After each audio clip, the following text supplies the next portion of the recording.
más o menos cuando yo tenía 19, 20 años, no hace mucho, me llega a mis manos un volante, en esa época decíamos panfleto, de una invitación a una casa de retiro en Longchamp que se llamaba Las Riendas del Señor. La verdad que fue una experiencia muy linda esa casa de retiro, pero no me olvido más el título de la casa. Era una casa que estaba ubicada en los límites de Longchamp, así que yo vivía en Lanús, hasta Longchamp era todo un viaje. Y estaba bien en el campo, es decir, que esos lugares silenciosos que no hay música fuerte, no hay ruidos de autos, nada. Lugar especial para encontrarse con Dios y la naturaleza.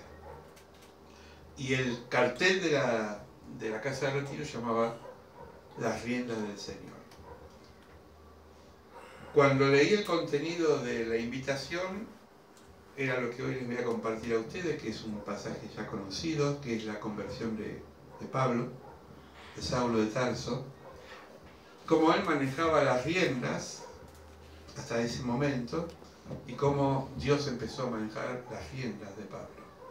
Hay una gran diferencia cuando uno maneja la vida de uno y cuando uno es manejado por Dios. Los resultados son realmente sorprendentes, hasta los detalles más íntimos. Hoy sucedió una cosa a nivel anecdótico que la cuento, pero Dios nos proveyó en el momento que no podíamos una cosa con otra, que después voy a comentarlo fuera del púlpito porque son cosas así muy sencillas, pero usted dice que pavada, ¿no? Pero Dios está aún en esa pavada que uno la denomina pavada. Amén. Cuando nos entregamos a que Dios llegue a las riendas. Vamos a leer juntos el libro de los Hechos de los Apóstoles, capítulo 9, que es la conversión de Saulo.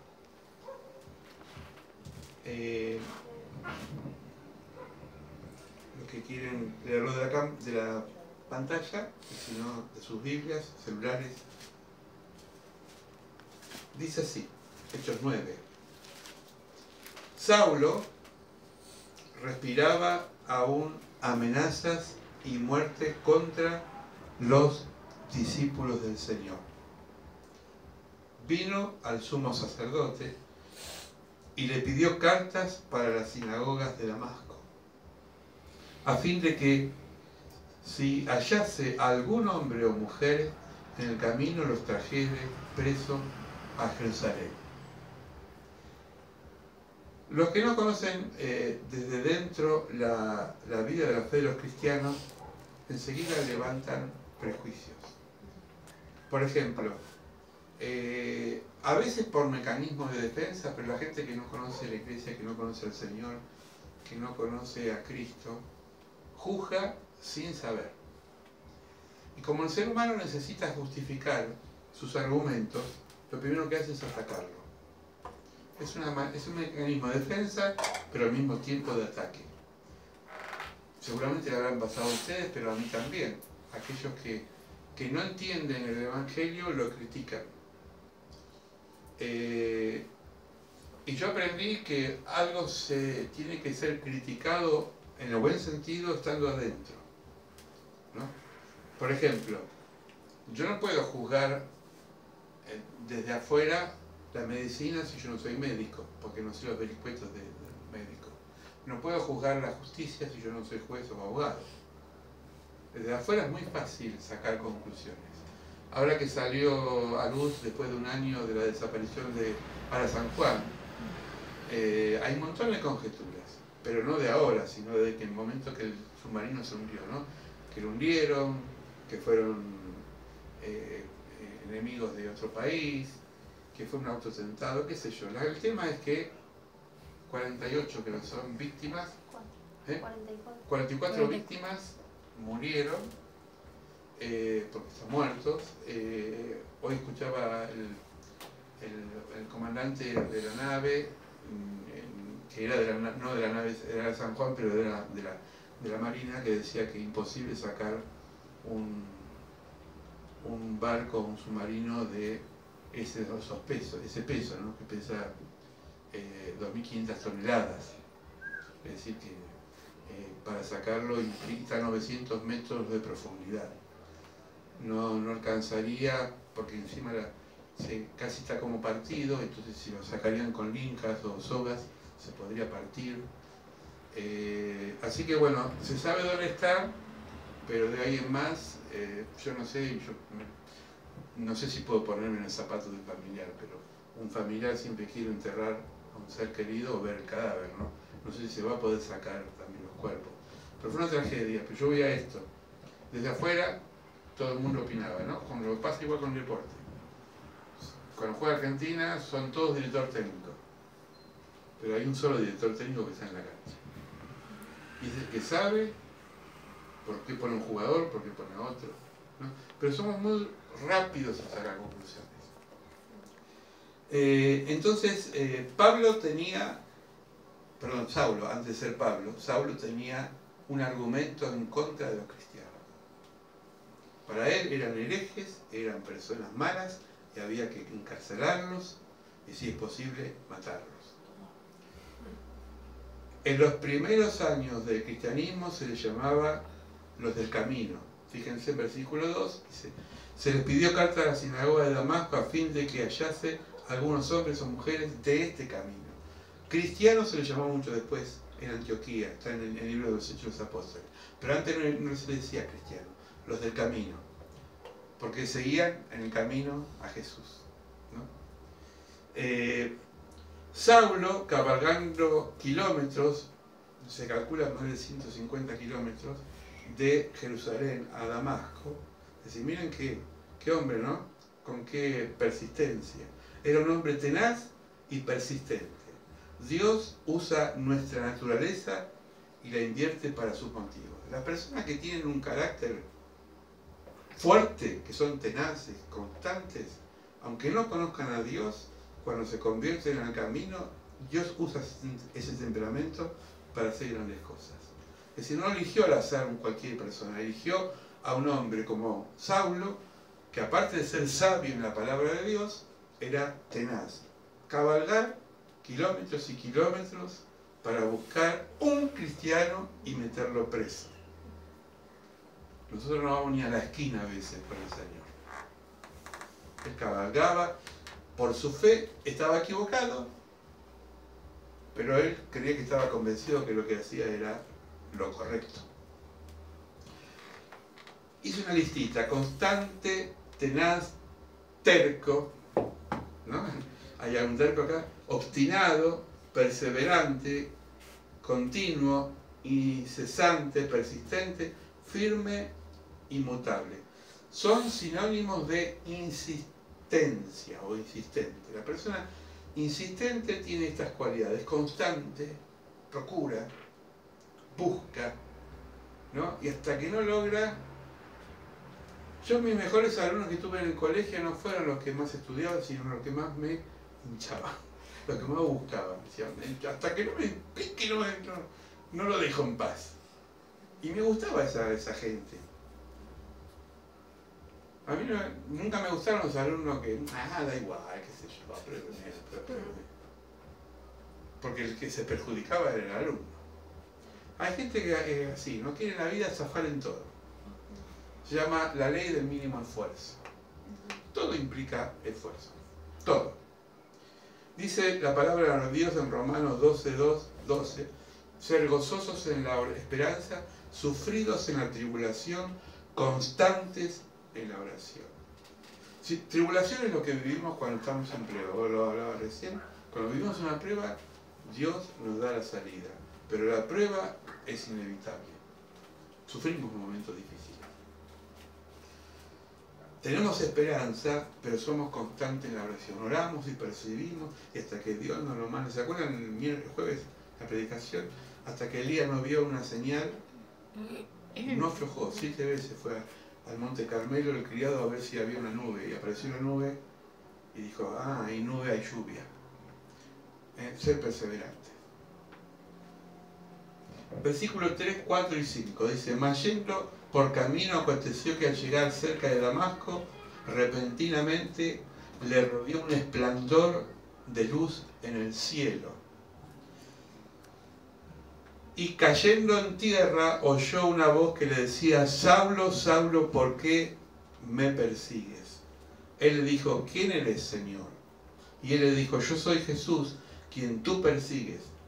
Dura cosa es dar coces contra el aguijón. 3 puntos. La luz en la Biblia es señal siempre de guía y señal que de la manifestación de Dios. Y cada vez que aparece la luz en la Biblia es porque Dios se hace presente. La luz es aquello, va a decir qué obvio lo que voy a decir, ¿no? Aquello que ilumina cuando algo está oscuro. Cuando se corta la luz, bueno, ahora por ahí no hay tantas velas, se prende la linternita del celular, ¿no? Pero siempre cuando hay una calle iluminada, yo psicológicamente me siento más seguro. Pero ahora si me van a robar igual, a plena luz del día. Pero la luz es como que da cierta seguridad, ¿no? Por eso se le apareció una luz a Pablo. Segundo, Saulo perseguía a personas de carne y hueso, es decir, a hombres y mujeres, pero sin embargo Jesús dice que a él estaba persiguiendo. Es decir, Jesús dijo en Mateo 25, si usted lo lee en su casa, dice, todo lo que le haces al otro me lo haces a mí. Cuando nos persiguen, persiguen al Señor. Cuando el cristiano es perseguido, persiguen al Señor.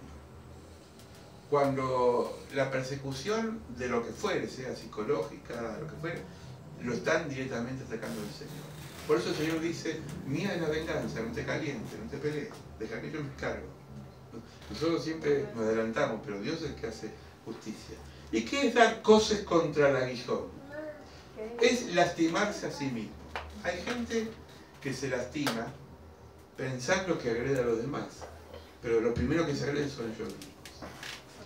El aguijón es un palo, esto es una figura de campo que tiene que ver con el caballo.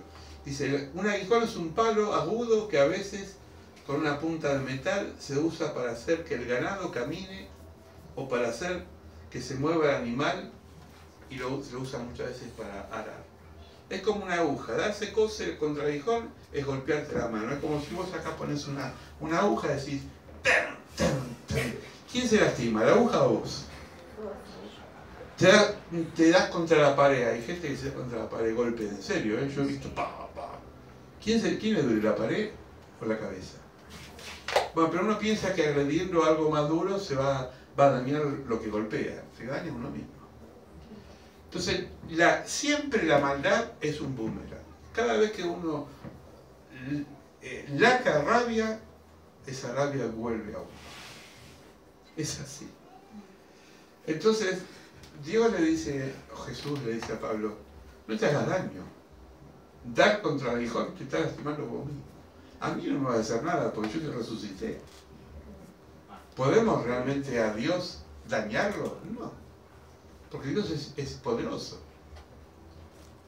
¿Se dan cuenta de decir cómo se invierten los papeles cuando uno empieza a razonar que las cosas que uno siembra, depende de lo que siembra, es lo que él ve?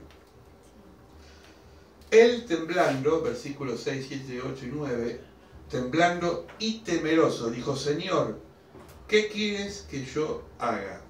Y el Señor le dijo, levántate y entra a la ciudad y se te dirá lo que debes hacer. Y los hombres que iban con Saulo se pararon atónitos, oyendo a la verdad la voz, mas sin ver a nadie. Oyeron la voz, pero el único privilegiado que vio al Señor fue Pablo. Entonces Saulo se levantó de la tierra y abriendo los ojos, es decir, intentó ver, se cayó del caballo, no veía nada, y así se levantándose por la mano, le metieron en Damasco, es decir, lo guiaron. Donde estuvo 3 días sin comer y no comió ni bebió. Se dice, eso lo dicen los médicos, una persona que pasa una experiencia traumática se le corta el apetito. Porque no tiene ganas de comer porque tiene unos nervios que se le hace un nudo, ¿no? Uno que no come, está bien, está distensionado, se junta y le da, ¿no? Pero uno está nervioso, todo lo que come le queda acá, ¿no? Se ve que lo que de Pablo fue muy fuerte porque lo dejó knockout. Primero, un cambio de actitud entre lo que hago y lo que Dios me manda que haga. Es muy diferente. Pablo dijo, Señor, ¿qué hago? No le dijo, vos me venís a tirar el caballo, te mojo la oreja, no. No, sí, Pablo fue, sí, Pablo fue humilde, dijo así. Ante tal presencia, si a mí se me presenta Jesús, no sé qué va a pasar. Un ángel, un nudo, 10 nudos se me hace, una soga que he hecho, ¿no? Pero qué tremendo, ¿no? Y sin embargo Dios se nos aparece, no nos damos cuenta. Dios nos habla siempre. Las experiencias son personales e intransferibles. Fíjense, el único que vio la luz, ¿quién fue? Pablo. Los otros escucharon, pero no vieron. Porque las experiencias son personales. Hay gente que dice, mirá lo que es el gozo del Señor. Y otro te va a decir, yo no siento nada. Porque es tu experiencia. No dije nada alevoso. Pero es como estar enamorado. La persona que está enamorado, está así. Y lo quiere transmitir. Y eso decís, tarado pero porque vive su amor, ¿no? Hay cosas que no se pueden transferir. Yo una vez me acuerdo que a los 16 años quería estudiar guitarra y entonces había en esa época la academia Ilven daba cursos por correo para estudiar guitarra. Y yo le digo a un profesor de música, ¿puedo estudiar guitarra por correo? Me dice, ¿vos te besarías a tu novio por correo? No. Y bueno, lo mismo, dice, hasta que no la toques la guitarra, hasta que no escuches el sonido, no podés, la teoría es muy buena, pero tenés que experimentarlo. La experiencia no se transfiere, es única. Entonces lo que uno siente con Dios, lo siente uno. ¿Qué es lo que percibe el otro? La emoción. Por eso decimos el loco a nosotros, ¿no? El loco, ¿no? Los locos, ¿por qué? Porque Pablo dice, este mismo Pablo va a describir más tarde la locura de la cruz. Porque te enloquece la cruz. Te enloquece en el sentido de que por Dios haces locura por Dios. Predicás de un Dios que no lo ven. Hablás de un libro que tiene más de 2000 años y sigue siendo vigente. Dicen que la Biblia es el libro más vendido del mundo. Cosa loca. Un diario leído ayer ya no es noticia, ya pasó. Una película que vos viste, a no ser masoquista como el que habla, que además me gusta ver las películas varias veces, pero difícil que uno vea una película tantas veces. Sin embargo, el Señor uno lee la palabra y la leyó 1000 veces, el Salmo 23, el 91, y no se cansa, porque es vida y la vida no cansa. Y lo tercero, los primeros pasos de conversión de Pablo tiene que ser guiado por otro. Dice que a Pablo lo llevaron de la mano. La persona que recién se convierte no puede por sí solo arreglarse, necesita de un tutor, de alguien un poco más experimentado, para que lo guíe. Esto es la iglesia, ¿no? Cuando hay personas que empiezan en el camino, ¿qué hace? El otro que tiene un poquito más de experiencia, lo comparte, lo lleva de la mano y dice, mira, es esto, lo otro, porque para el nuevo todo es nuevo. Como todo es nuevo, no entiende nada. Es así. Lo emocionante de esto es que uno empieza a recibir muchas veces la enseñanza, no del pastor o la pastora, sino de alguien que tiene un poquito más y se produce una empatía espiritual. Y así es una cadena. Después vos que aprendiste, le vas a dar algo al que no sabe nada. Todos somos como estos hombres que agarraron de la mano a Pablo y lo llevaron a un buen camino. 10, 11 y 12. Dice, había entonces en Damasco un discípulo llamado Ananías, a quien el Señor le dijo en visión, Ananías, y él respondió, heme aquí. Miren la sintonía. Pablo dijo lo mismo que Ananías, heme aquí. Siempre listo, ¿no? Como un soldado. Y el Señor le dijo, levántate y ve a la calle que se llama derecha y busca en la casa de Judas a uno que se llama Saulo, de Tarso. Porque aquí él ora y esta visión de un varón llamado Ananías que entra y le pone las manos encima para que recobre la vista. En la obediencia está la bendición. A veces Dios nos pide cosas que no entendemos, pero siempre es para nuestro bien. En la obediencia está la bendición. ¿Amén? Decirle al lado. En la obediencia está la bendición. Segundo, busca a Dios. Dios ama a los que los buscan, los que los tratan de encontrar el sentido en su vida, porque la búsqueda tiene que ver con la necesidad de ser respondido en algo. Dios no bendice al que no lo busca. Clarito. Comparte con sus manos, es decir, ministrándolo con la fe. Ananías le impuso las manos a Pablo. La imposición de manos tiene dos motivos. Primero, ministerial, es orar por la otra persona, pero también psicológicamente es transmitir un afecto. Vieron que a veces en la iglesia cuando alguien se quiebra, va uno y lo abraza. Porque es una forma de darle fuerza. A veces no pasa en el culto, pero pasa en la vida cotidiana. Te encontrás con alguien que está mal, le das una palmada y ya el otro siente que recibió una energía. Y es así. Así como la agresión se transmite, el afecto también se transmite. Entonces Ananías respondió mucho acerca de este hombre. ¿Cuántos males ha hecho a sus santos de Jerusalén? Si Ananías, que tenía un prontuario viejo de Saulo. Aún tiene autoridad, dijo Ananías, a los principales sacerdotes para aprender a todos los que invocan su nombre. Fíjense, la fe no es ciega, la fe también es razón, porque él obedeció a Ananías, pero tuvo que analizar que al que le iba a bendecir era un asesino de cristianos. Y le dijo, Señor, yo voy a obedecerte, pero este hombre anda matando a mi mundo en nombre de su Dios. Es decir, siempre uno tiene que analizar las cosas y lo primero que ve es el pasado de Pablo, pero Dios ve el futuro de Pablo. El Señor le dijo, versículo 15, ve porque instrumento escogido me es este, para llevar mi nombre en presencia de los gentiles, de los reyes y de los hijos de Israel. Primero, Ananías tiene viejos antecedentes de Saulo, ya lo dijimos. Eso es algo que nos cuesta nosotros despojarnos. Cuando alguien te hace mal, pensá en el mal que te hizo, no vas a ver el cambio. ¿Qué querés que haga el otro? Y fruto, a ver, vamos a esperar un tiempo, a ver si cambia. Ahora, si es reincidente y vuelve a hacer lo mismo, bueno. Sí, uno tiene que ver cambios, ¿no? Procesos. Dios ve lo que va a hacer del instrumento suyo a nivel futuro. Acuérdense lo que siempre ponemos como ejemplo. Dios es el escultor que hace de una piedra una obra de arte. Dios te va a ver de aquí para adelante. Dios usa la violencia para revertirla. Moisés era violento, en un momento se violentó y mató a un...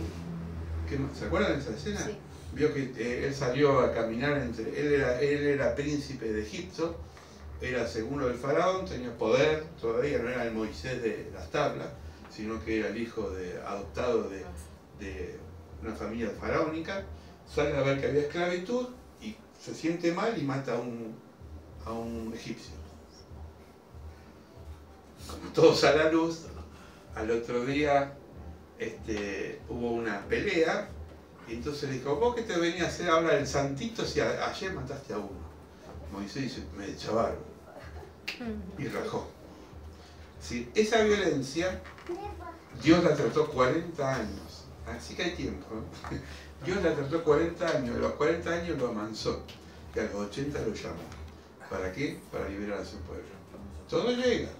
Así que a veces hay que tener paciencia, los procesos son muy personales. Por último, porque yo le mostraré cuánto es necesario padecer en mi nombre. Fue entonces Ananías y entró a la casa poniendo sobre él las manos y dijo, hermano Saulo, no le dijo apóstol, no le dijo profeta, le dijo hermano. Porque lo más lindo que tenemos nosotros como cristianos no es el título, sino el ser hermanos. ¿No? Es decir, ser pastor ser apóstol, ser profeta es una función, pero lo único que a nosotros nos hermana es la sangre de Cristo que nos hace hermanos. Amén. Somos hermanos. Hermano Saulo, el Señor Jesús, que se le apareció en el camino por donde venías, me ha enviado para que recibas la vista y sea lleno del Espíritu Santo. Evidentemente, Ananías era una persona domesticada por Dios, porque ahí tenía la oportunidad para darle un par de, ¿no? Sin embargo, dijo, yo obedezco lo que el Señor me dijo.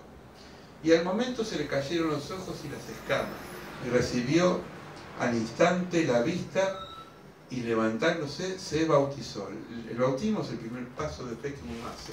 A ver, ¿quién no se bautizó todavía acá? No levanta la mano, pero yo algunos ya sé. Bueno, hubiendo tomado alimento, tuvo 3 días sin comer, hubiendo tomado alimento, recobró la fuerza y estuvo Saulo con ellos días con los discípulos que estaban en Damasco. 2 puntitos. Dios es claro y honesto. Le dice, este instrumento es escogido para que sufra. A diferente de la iglesia padre de sufrir, que te dicen, con el Señor no vas a sufrir más. Dios verdadero, el Dios de la Biblia, dice, me vas a seguir, pero vas a pasar de Caín, las de Caín, vas a sufrir un montón. Porque ser cristiano te trae sufrimiento. Porque no te va a comprender tu familia, no te va a comprender el mundo, no te va a comprender la sociedad. Vamos a sufrir. Jesús dijo, el que quiera seguirme, cargue su cruz y sígame. No dijo, venga muchachos que caigan. Como conoce el chiste ese de Jesús hace un milagro, me cuento un chiste. Jesús dice que se reúne con los discípulos y entonces dice, bueno, cada uno cargue una piedra y venga conmigo al monte a orar. No está la Biblia, es un chiste. Entonces cada uno cargó una piedra, Pedro más o menos quería ser ecuánime, dijo, voy a cargar una piedrita así pesada, ¿no? Y Judas agarra una piedrita así chiquitita. A mí no me va a agarrar con una piedra grande. Y se fueron todos a orar al templo. Entonces Jesús dijo, bueno, ahora que una de esas piedras se convierta en pan. Dice, esto voy a comer yo. Al otro día el Señor dice, hagan lo mismo, agarren una piedra y al monte orar. Y Judas agarró una piedra grande así. Y dice, esta vez me lo voy a comer todo. Y cargaba la piedra y se iba al monte. Y cuando llega al monte Jesús estaba esperando y dijo, largue muchacho que traje factura. No lo podemos joder a él nos jode a nosotros. No lo podemos, él siempre se adelanta. Amén. Amén. Lleno del Espíritu Santo se le abrieron los ojos. Cuando se abren los ojos quiere decir que tiene otra visión. Hay gente que está ciega, no de acá, sino de acá. Por eso cuando nosotros le pedimos a alguien que se convierta, no seamos insistentes. Porque el que convence es el Espíritu Santo. Es decir, yo creo que todos estamos llamados a evangelizar y a hablar de Jesús. Pero uno siembra, pero después el crecimiento lo da Dios, ¿no? Estaba viendo en esta época donde están creciendo los zapallos, y donde yo planté los zapallos, ninguna planta me está saliendo bien, está toda raquítica.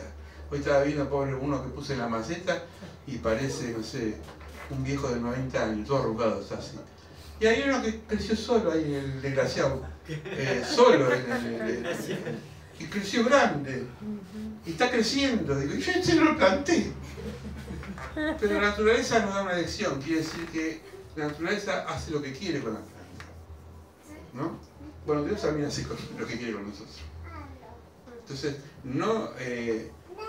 yo sé que hay cosas, no está Cristina, porque ella diría, bueno, hay plantas que tienen que ser injertadas para que crezcan. Eso es una cosa. Pero digo, hay plantas naturales que buscan su cauce. Si ustedes salen afuera van a encontrar, no me lo arranquen, ¿no? Hay un zapallo y una lata en el piso que están haciendo. Y ahí no hay tierra. Digo, ¿dónde se agarra este? Dios es sabio. Amén. Por último, Saulo, en el camino a Damasco se le apareció el Señor Jesús y fue derribado a tierra. Venía en caballo, no sé, dicen algunos dicen que sí, otros que no. La Biblia no dice, probablemente sí, o se deduce que venía en caballo.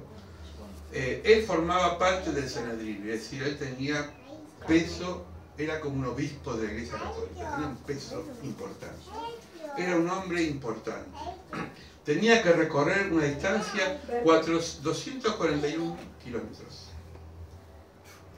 ¿Cuántas cuadras son? Un kilómetro tiene 10 cuadras. Saquen la cuenta. Iba en una misión crucial e importante para los líderes judíos, acabar con los cristianos. Ya. Y el Señor dijo, un momentito. Se le puso. Para algunas personas odiaban a los cristianos. Esteban, usted lo lee en Hechos de los Apóstoles, Esteban, amigo de Felipe, había sido matado por personas enojadas con los que no querían que hablen de Jesús. A Esteban lo mataron a pedrada, a piedra, como dice Esteban de acá, ¿no? Un hombre llamado Saulo de Tarso había ayudado a matar a Esteban. Fíjense que Saulo no era un asesino como entendemos ahora nosotros, era un asesino porque estaba convencido que lo que él hacía, lo hacía en nombre de Dios. Saulo odiaba a todos los cristianos. Es decir, Saulo fue cómplice de la muerte del apóstol o el diácono Esteban. Yo digo, a veces pienso, el aguijón de Pablo que habla en Corintios, ¿habrá sido una enfermedad como dicen otros? ¿O habrá sido esa carga de haber matado a alguien antes de aceptar al Señor? Yo creo en los cambios. Hay evangelistas, yo conozco evangelistas famosos que antes fueron delincuentes. Y algunos fueron asesinos. Y después se convirtieron. Pero el aguijón los va a tener de por vida. Porque no es que Dios te saca todo y no, siempre te deja eso para decir, guarda que vos, si no estoy yo, vos haces lo mismo. A veces el aguijón puede ser la secuela de una droga, a veces el fracaso matrimonial, a veces puede ser algo malo que nos pasó en la vida. Y aparece eso como una alerta para decir, cuidado, porque si yo no estoy, volvé a hacer lo mismo. ¿Se dan cuenta? Es decir, el aguijón lo tenemos todo. Y es un contrapeso para frenarnos cuando pensamos que nosotros podemos llevar las riendas del Señor sin la intervención de Dios. Entonces Bernabé, termino con esto, tomándolo, lo trajo a los apóstoles y les contó cómo Saulo había visto el camino del Señor, el cual le había hablado, y cómo en Damasco había hablado valerosamente en el nombre de Jesús. Bernabé era una persona más sabia, más experimentada en el camino del Señor. Si usted lee el libro de los apóstoles, aparece Bernabé y Saulo. Después aparece Saulo y Bernabé, y después aparece Pablo, y Bernabé desaparece de la historia. Fue un instrumento de Dios en un momento en la vida de Pablo. Y esos instrumentos aparecen. Yo les llamo fósforos. ¿Saben por qué? Porque el fósforo prende una llamita y a veces te da una idea, y el fósforo después lo tirás, pero te sirvió para encender una idea. Hay personas que te encienden una idea, desaparecen de tu vida, y Dios usó esa idea para que vos logres tu propósito. Por eso nunca desechemos nada. Hasta la persona más indocta, para no decir ignorante, puede hablarnos y ayudarnos en las cosas del Señor. Lo peor que podemos hacer es decir, no, yo me la arreglo solo, yo llevo la rienda. No es así. Sumisión, instrumento escogido me es este para llevar mi nombre de presencia de los gentiles y de reyes de los hijos de Israel. ¿Saben por qué fue instrumento para algo tan grande? Porque Pablo era una persona instruida. Dios no usa al que no se capacita. Si vos tenés condiciones para ser cantante, si vos no educás la voz, por más que sea Freddie Mercury, no vas a hacer nada. Porque la voz se educa. Si vos tenés condiciones de deportista, si no practicas deporte, no vas a salir a hacer grandes deportes. Porque el cuerpo se educa. Todo en la vida se educa. Y lleva mucho esfuerzo. Uno de los más grandes pianistas de Argentina, no me acuerdo el nombre, hace conciertos de música clásica, dice que le lleva 8 a 10 horas por día practicar en el piano. Yo toco la guitarra 5 minutos y me duele los dedos. bueno, yo no soy guitarrista, lo hago porque me gusta, pero digo, el que tiene vocación de algo, tiene que dedicarse a eso. ¿Amén? Amén. Las riendas del Señor. Te pregunto, como me preguntaba hoy yo a la mañana cuando y estaba preparando esto, ¿quién lleva las riendas de tu vida? ¿Cuántas veces nosotros desbocamos al caballo espiritual, cuando apretamos mucho las cosas y queremos que ya se hagan la respuesta de Dios? Llevar las riendas de Dios es algo maravilloso, que Dios te lleve a tu rienda, que Dios te guíe, que Dios te acompañe, que Dios sea el que guíe. Hoy le decía a alguien, a vos hablábamos esta mañana, yo no ando en caballo, ando en moto, pero yo salgo afuera con mi esposa siempre, Señor, protegenos de los accidentes de la calle, de los animales sueltos, porque a veces se cruza un perro, protegenos de la pinchadura, etc. Y le doy fe que Dios nos ha protegido muchas veces de peligro. Después de la bicicleta, la moto es el vehículo más vulnerable que hay. Te toca un vehículo más grande y te hace bolsa. Y muchas veces he visto la mano del Señor en lugares muy peligrosos. Pero no porque yo sea un buen conductor, es porque el Señor nos guarda. Amén. Ahora, si uno lleva las riendas sin el Señor, hay una línea de colectivo muy conocida que murió el hijo del empresario de esta línea de colectivo. Se había comprado una moto de las mejores, tenía más de 700 cilindradas, ¿sí? La velocidad que agarraba. Tenía uno de los cascos más acolchados, a prueba de todo. Se había puesto esos chalecos con goma espuma para evitar... Estaba bien equipado el muchacho. Pero él confió en su destreza y su imprudencia. Y le dio. Una piedrita que se cruzó en el camino hizo que el vehículo dé un trompo y el voló, salió disparado como un cohete y pegó con una columna de cemento, murió al instante. No hubo casco que pudo resistir eso. Porque eso es cuando uno confía que todo lo que uno sabe y hace puede hacerlo por sí mismo. Entonces cuidado, porque nuestra vida es frágil, nuestra vida puede desaparecer en cualquier momento. Pero una cosa que desaparezca porque Dios dijo, hasta acá llegaste y sacás. Otra cosa es porque vuelve a provocar. Entonces, ¿quién lleva las riendas?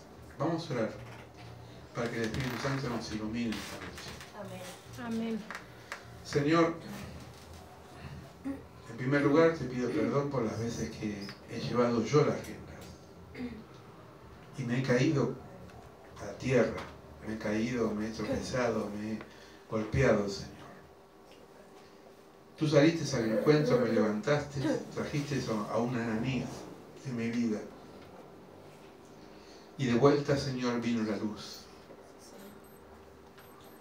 Pero, Señor, somos conscientes, o a veces no, que no podemos jugar contigo, Señor. Que tú nos adviertes 1, 2, 3 y llega un momento que dices basta. Por eso, Señor, que esta noche podamos llevar siempre nosotros la conducción guiada por ti, Señor, no por nosotros mismos. Que tú seas el que guíe nuestras vidas. Amén. Que en los momentos que caigamos y estemos en crisis, digamos, Señor, ¿qué querés que haga? ¿En qué me he equivocado? ¿En qué me he desviado en mi vida espiritual? ¿Qué estoy haciendo que nada me sale bien, Señor? Intento algo y no lo logro. Doy un paso y retrocedo 2. Me proyecto y sin embargo siento un vacío en mi corazón. La pregunta es, ¿quién lleva las riendas? ¿El yo que está en mi corazón o el Señor? Señor, en esta noche te pedimos que de vuelta capturemos nuestras vidas y seamos cautivados por ti y que tú nos guíes llevando nuestras vidas adelante. Que no digamos, yo soy el que hago las cosas, sino como Pablo lo dijo, el que vive es Cristo en mí. Señor, perdónanos por haber ido a caminos equivocados como Pablo iba camino a Damasco. Por las veces que erramos, Señor, nuestros senderos por haber seguido nuestra voluntad y no tu voluntad. Tu voluntad está en la palabra, Señor, no podemos agregarle nada. Ahí nos dice cómo tenemos que compartirnos y comportarnos como cristianos, cómo tenemos que ser enseñados por tu palabra. En ella está la verdad, está la sabiduría. Hay cientos de consejos que están ocultos para nuestras vidas y tú lo vas a revelar en su tiempo. Por eso, Señor, como dijo Saulo, como dijo Ananías, heme aquí, Señor, heme aquí para hacer tu voluntad. En el nombre de Jesús, Padre, que de ahora en más llevemos nosotros nuestros proyectos en tus manos, pero que tú lleves la